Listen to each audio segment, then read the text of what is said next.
Autrel, qui est un écrivain que je vous invite à lire, Ozu, mais pas seulement. Voilà, donc c'est un livre sur l'histoire d'Ozu, voyage à Tokyo, le goût du saké, printemps tardif.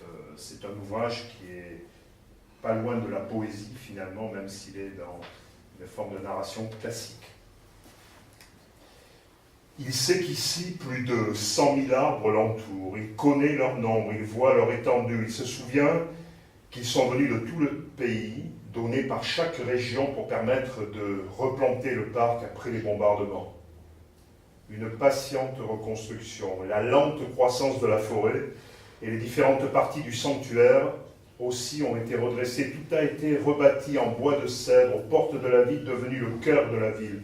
Une immense forêt pour abriter le sanctuaire du plus grand des souverains, l'empereur Meiji, le grand-père de l'empereur actuel.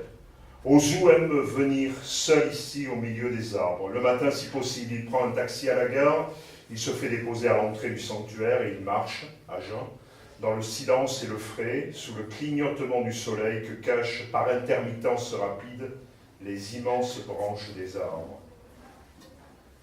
Une fois passé sous le grand portail sacré, sous les poteaux du tori qui marquent l'entrée du lieu, le chemin qu'il emprunte jusqu'au cœur du sanctuaire est long.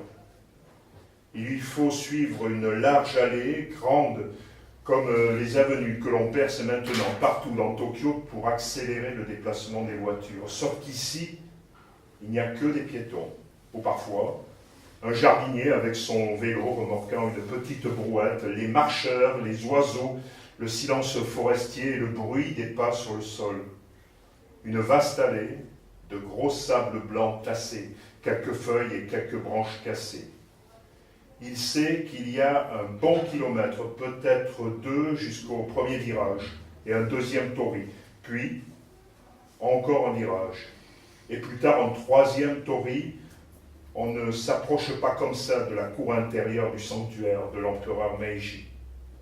Il se sent très bien ce matin, pas de vertige, pas de gueule de bois.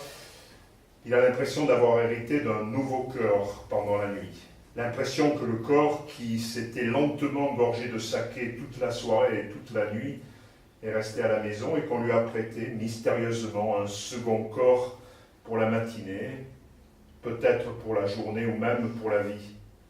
Un corps rajeuni et comme remis à neuf.